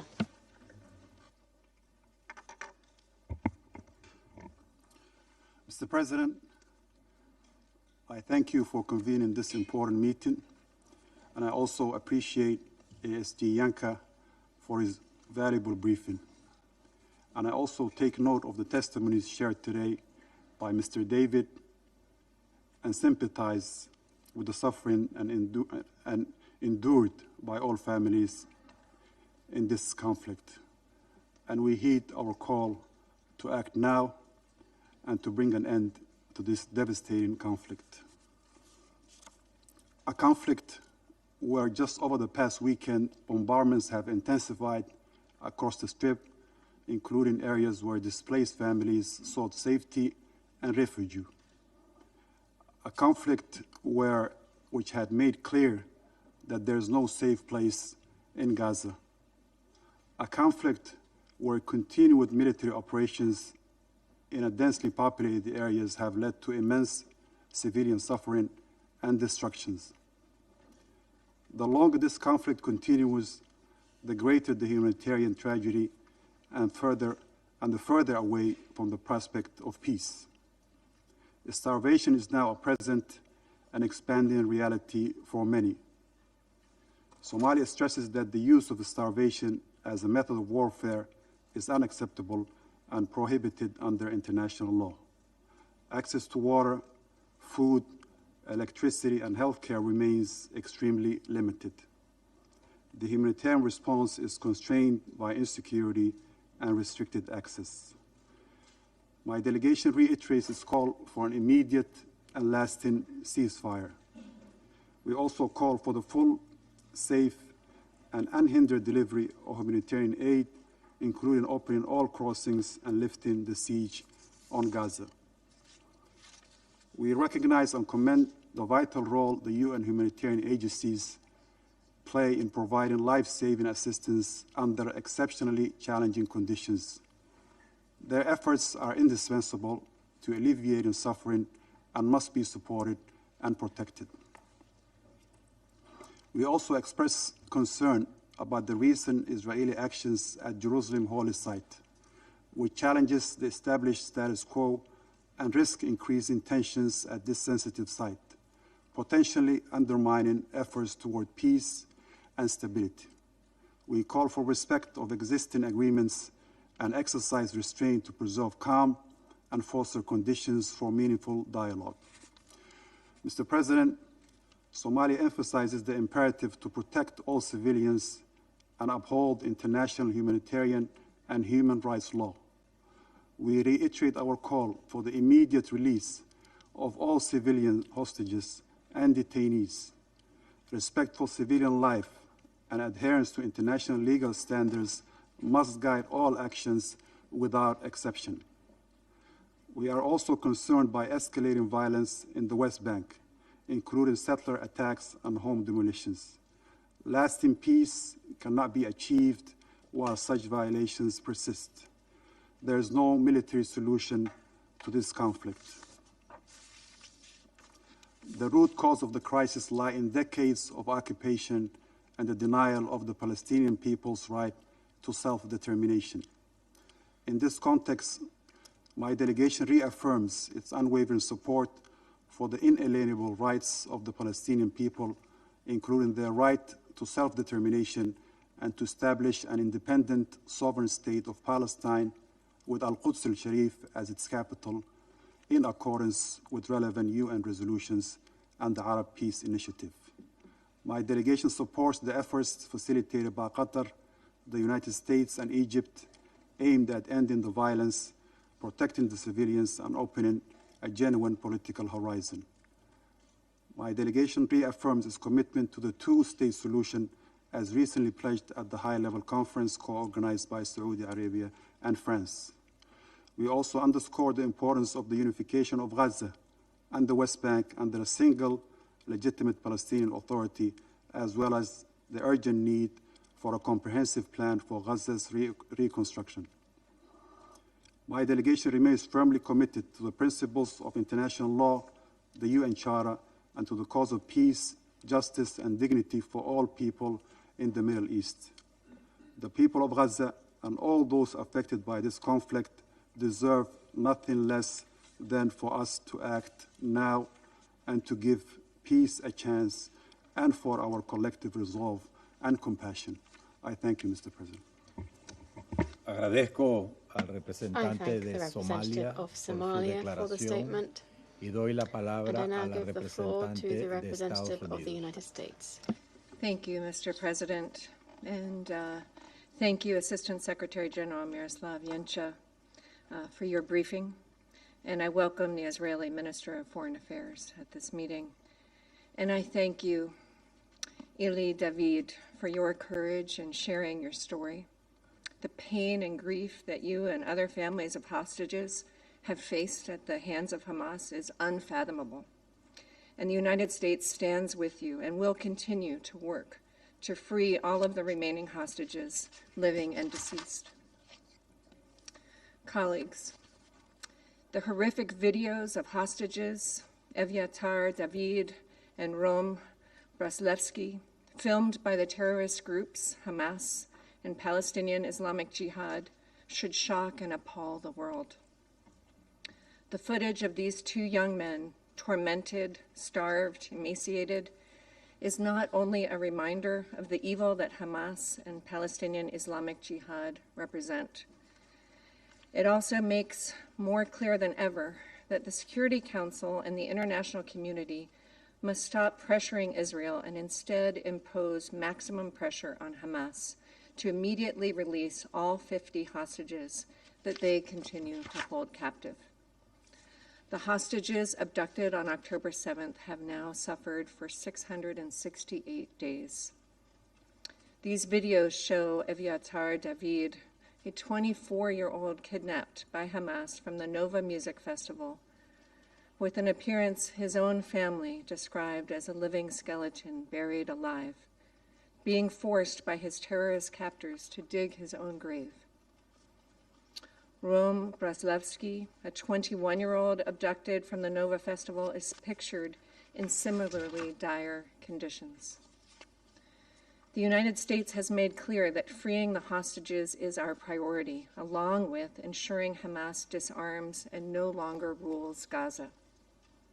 President Trump, Special Envoy Witkoff, and Secretary Rubio continue to work tirelessly to end the war, release the hostages, including Itai Chen and Omer Nutra, the two Americans still held by Hamas, and bring peace to Gaza and give it a future free of Hamas. As President Trump said last week, the fastest way to end the humanitarian crisis in Gaza is for Hamas to surrender and release the hostages. Yet Hamas has refused to do so. While Israel has accepted the terms of the ceasefire proposal, Hamas has consistently rejected them. That is emblematic of the bad faith we see from Hamas. Unfortunately, at a time when pressure on Hamas is more necessary than ever to free the hostages and end the war, some have instead taken steps that embolden Hamas and undermine the negotiators' efforts. We must be clear that unproductive publicity stunts like last week's two-state solution conference and unilateral announcements regarding recognition of a Palestinian state undercut the efforts of mediators and prolong the war. These gifts to Hamas not only imperil the hostages, they also hurt the civilians of Gaza, who continue to suffer what President Trump has recognized as real starvation. Colleagues, no one wants to see Palestinians, civilians in Gaza go hungry and thirsty. The United States supports getting assistance to civilians in Gaza and has been actively working to support the secure delivery of humanitarian aid to civilians in Gaza. As President Trump has said, the United States is going to be even more involved in these efforts.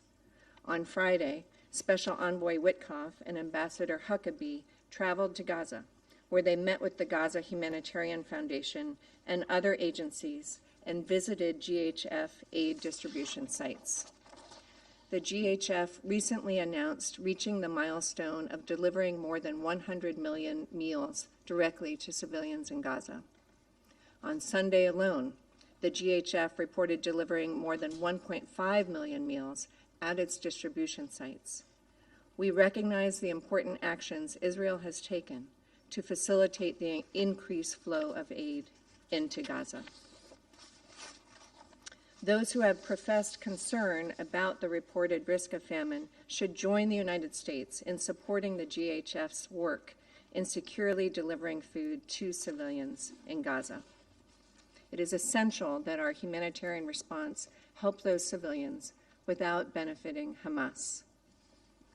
Mr. President, countries, including the members of this council, face a choice: whether to continue with actions that reward and encourage Hamas, or whether to hold the terrorist organization responsible for its actions.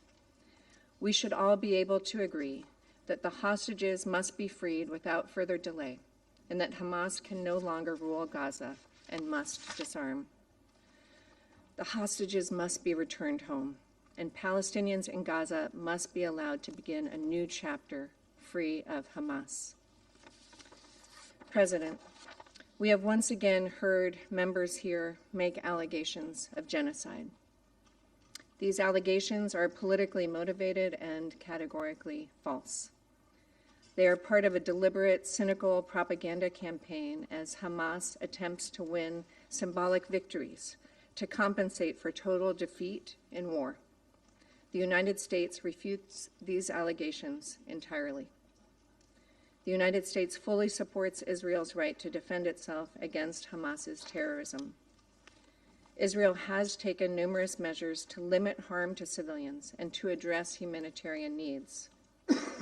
The loss of civilian life in Gaza is tragic, but the responsibility for this rests with Hamas, which could stop the fighting today by agreeing to the ceasefire already accepted by Israel.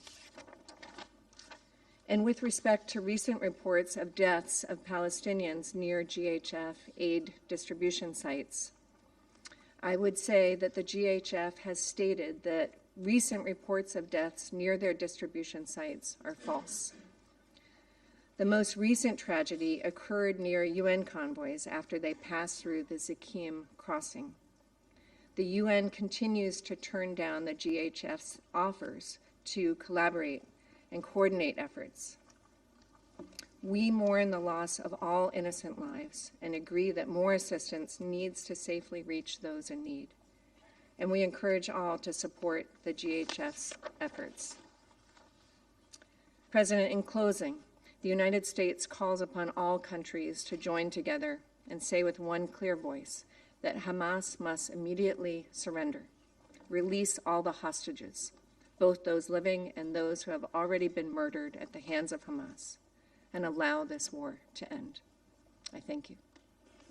I thank the representative of the United States for the statement. And I now give the floor to the representative of Slovenia. Thank you very much, Mr. President.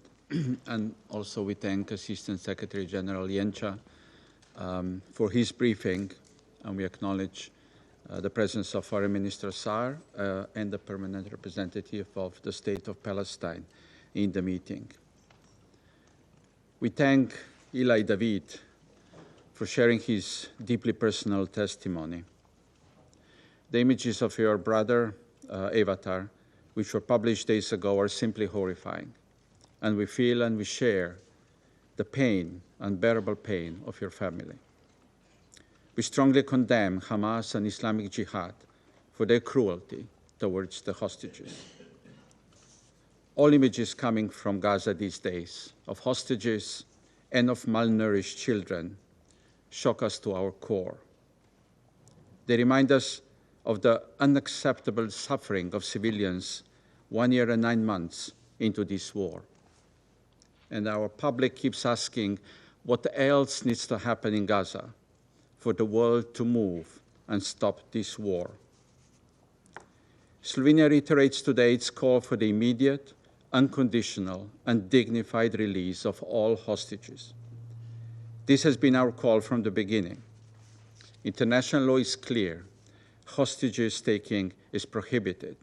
Using their starved images as propaganda is simply barbaric. We once again condemn the heinous acts of Hamas and other terrorist groups of October 7. While in captivity, all hostages must be afforded humane treatment. They must receive the medical care and attention they so desperately require, and the ICRC should be granted immediate access to them. Colleagues, Recognizing the suffering of the hostages does not diminish the suffering of Palestinian civilians in Gaza, and vice versa. Recognizing the suffering of Palestinians does not diminish the suffering of the hostages. The suffering of all civilians caught in this war is intolerable. The humanity of the 21st century and this Council should not allow this type of inhumane treatment to continue. Mr. President, deliberate starvation is unlawful and morally unacceptable, wherever it happens and whoever perpetrates. All parties have obligations under international humanitarian law, and yet in Gaza, these obligations have been systematically and gravely violated with devastating consequences. We must be honest about the reality of the situation on the ground, and my Pakistani colleague has already quoted the IPC panel, which just last week raised an alarm that the worst-case scenario of famine and humanitarian catastrophe is unfolding before our eyes. Israel is obliged to facilitate humanitarian aid. Instead, the months-long Israeli blockade has led us to a point of moral outrage. We see with our own eyes how the vulnerable are suffering: children, older persons, persons with disabilities, pregnant and breastfeeding women, and hostages. No one is immune. Small improvements and public proclamations of humanitarian pauses are way past due and simply not enough. We demand immediate, safe, and unhindered delivery of humanitarian assistance at scale to the population of Gaza. The UN and humanitarians must be able to do their life-saving work safely and securely. They have proven that they can deliver if only they are allowed to do their job. We also appeal once again for the establishment of a corridor to facilitate medical evacuations of patients from Gaza to hospitals in East Jerusalem and the West Bank. Mr. President, each human being has inherent dignity and value. In the midst of tragedy and chaos, we must never allow ourselves to deny the human element of this crisis. Names like Eli David and Rom Braslavsky should not go unspoken or be forgotten in this chamber. Neither should names of children like Hind Rajab, killed while pleading for help, and Mahmoud Aijur, who lost both arms. And many names we may never know. Countless lives destroyed, countless lives lost. As the father of one hostage powerfully said, in a competition of pain, there are no winners. We recall how during the ceasefire early this year, we witnessed scenes of hostages being reunited with their families, of aid at scale moving through crossings, of Palestinian children returning to school, of families returning to their homes, even if only rubble was left behind. We hold on the hope that this can once again become a reality. We need an immediate ceasefire and an end to the suffering of hostages and civilians alike. Slovenia urges all parties to recommit to ceasefire talks. Slovenia firmly rejects any plans to expand military operations in Gaza, which would seriously endanger civilians, including hostages, and compound the humanitarian catastrophe. There is no military solution to this suffering. Experience has shown that it brings us no closer to peace, freedom, or security for Palestinians or for Israelis. A lasting ceasefire must be secured. A ceasefire gives desperate relief to all in Gaza, living under relentless bombardment. A ceasefire brings hostages home. A ceasefire puts food on tables. And a ceasefire provides space for a political horizon towards a two-state solution. We must renew our demand for a ceasefire now. Thank you. Agradezco al I representante de thank the representative of Slovenia for the statement. y doy la palabra al And I now give the representante de floor to the Grecia. representative of Greece. Thank you, Mr. President. I would like to thank Assistant Secretary General Miroslav Jenca for his briefing, as well as Mr. Eli David for his powerful and moving testimony, and I express my deep sympathy for the suffering you, Mr. David, and other relatives of hostages have endured. I would also like to welcome the presence of His Excellency Mr. Gideon Saar, Minister of Foreign Affairs of Israel, to this meeting, as well as of the representatives of the observer state of Palestine and Argentina. Mr. President, Greece reiterates its firm condemnation of the heinous terrorist attacks perpetrated by Hamas on October 7. The recently released images of hostages were yet another stark reminder of this continuing calamity. Today, we stand in solidarity with the victims and the families, and above all, with those who remain in captivity. Our thoughts are with every hostage still held in Gaza, with those who returned home traumatized, with those who perished in captivity, and those whose fate remains unknown. We once again demand their immediate, unconditional, safe, and dignified release. They must be released now. It is deeply troubling that these hostages have not been granted humanitarian access to address urgent medical and basic needs as required under international law, including international humanitarian and human rights law. Mr. President, in the months that have followed the appalling events of October 7, the members of the Security Council have been discussing and debating over the situation in the Middle East and specifically in the Gaza Strip as events unfolded and a disastrous humanitarian situation took hold of the entire Strip. The world has witnessed violence surging and people agonizing over the future of their loved ones. It has witnessed starvation and death. Unfortunately, as we continue to discuss the humanitarian situation in Gaza, a feeling of frustration, of a peace that remains elusive, is ever prevalent. We have repeatedly condemned the atrocities of October 7. We have made clear that Hamas has no place in the day after in Gaza. We have called for the immediate and unconditional release of all hostages. We have joined the calls of our fellow members of this Council for a ceasefire and for humanitarian aid to be delivered massively, immediately to Gaza. We have called on Israel to lift the blockade and spare the starving population. Mr. President, we cannot accept the suffering and humiliation of the hostages at the hands of Hamas and the anguish of their families. No one should. Nor can we turn a blind eye to the suffering of over 2 million Palestinians and their strive to survive. The toll is staggering: thousands dead or injured, countless displaced, and a population struggling daily for survival. In this regard, we call on all parties to show responsibility and opt for an agreement, as it is evident by now that this conflict has no military solution. The political process must be revitalized with the aim to create conditions conducive to achieving a two-state solution according to the relevant Security Council resolutions, while guaranteeing the right of Israel to exist in peace and security. As we have stressed before, there can be no day-after scenario for the Gaza Strip with Hamas. There can be no day-after scenario without the Palestinians in Gaza.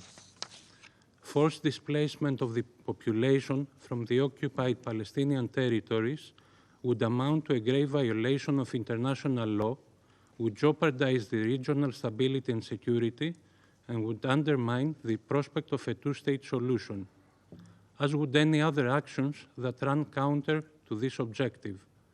Meanwhile, the humanitarian crisis on the ground demands immediate action. Millions are in urgent need of food, primary health services, education, and shelter. Border crossings must remain open. UNRWA's role should not be undermined. Civilians and humanitarian workers must be protected in line with international humanitarian law. Mr. President, we cannot change the past, but we can certainly shape the future. The suffering of both sides must come to an end. Neither the hostages and their families nor the Palestinians can afford another day of this devastation. I thank you. Agradezco al I thank representante the de Grecia representative por su of Greece for the declaración. statement. Doy ahora la I palabra now a give la the floor to representante the de Guyana. representative of Guyana. Mr. President, this meeting provides yet another opportunity for the Council to respond to the multifaceted catastrophe unfolding in Gaza. I acknowledge the participation in today's meeting of the Minister of Foreign Affairs of Israel, His Excellency Gideon Saar, the Permanent Observer of the Observer State of Palestine, His Excellency Riyad Mansour, and the representative of Argentina. I thank Assistant Secretary General Yencha for the updates and Mr. Eli David for his bravery in sharing his story with the world. No one should be forced to experience any of the horrors taking place in Gaza, and Guyana commiserates with Mr. David and his family. Indeed, Mr. David's account reminds us of the wanton degradation of human life that has persisted since October 7th, and even before. This must be utterly rejected by the international community and brought to an end. Mr. President, the October 7th attacks have triggered, arguably, a season of unprecedented suffering for Palestinians and Israelis alike, occasioning one of the deadliest days in Israel's history, and perhaps the deadliest period in Palestinian history.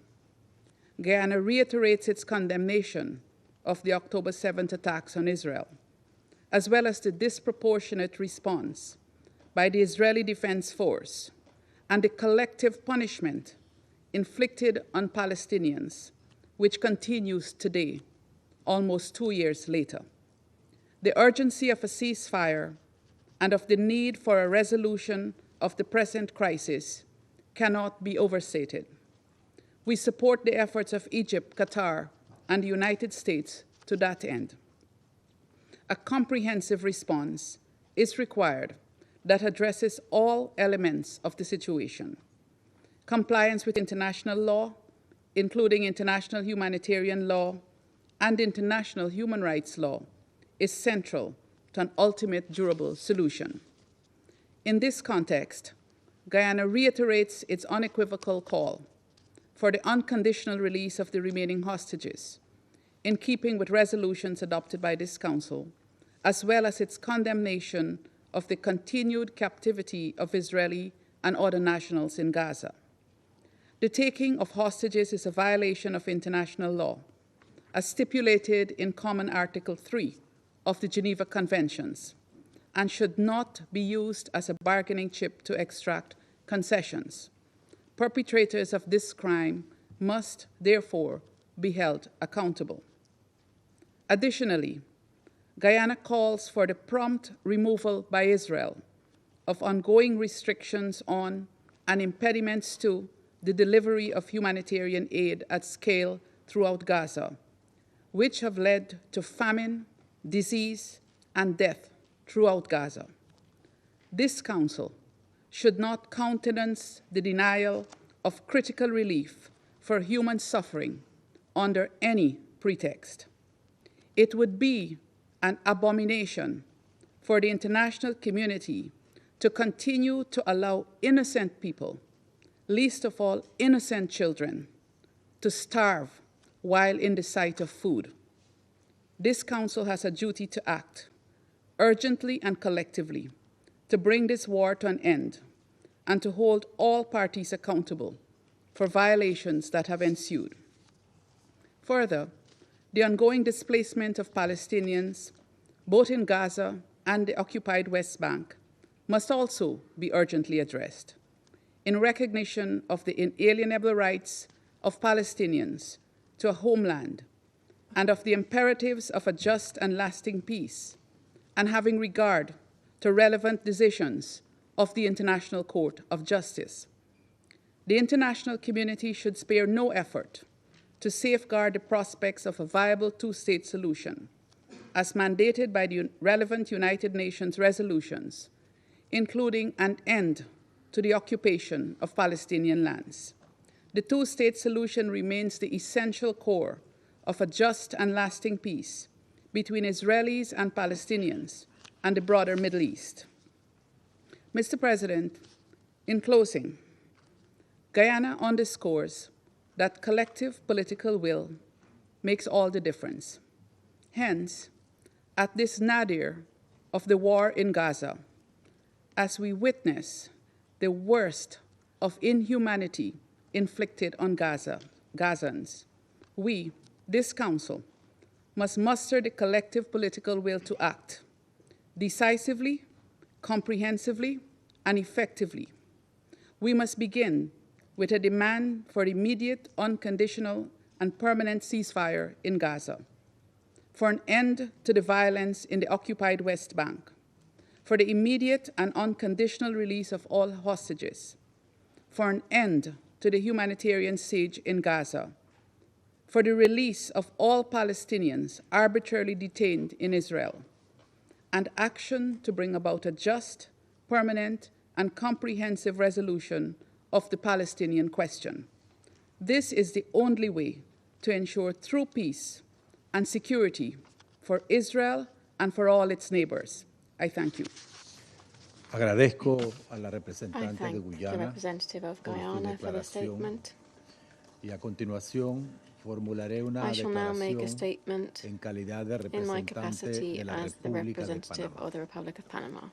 Excelencias, Excellencies, colegas, colleagues, Panamá agradece al señor Panama would like Miroslav to thank Yencha, Mr. Miroslav subsecretario Yencha, general para Assistant Europa, Secretary Asia General Central for y las Europe, Américas, Central por Asia su and Americas, presentación for y his briefing. reitera su respaldo We al trabajo reiterate que our realizan support for the work las carried agencias de las out Naciones by Unidas United Nations dentro de agencies sus graves limitaciones within their en serious un entorno limitations in an extremadamente complicado extremely en Gaza.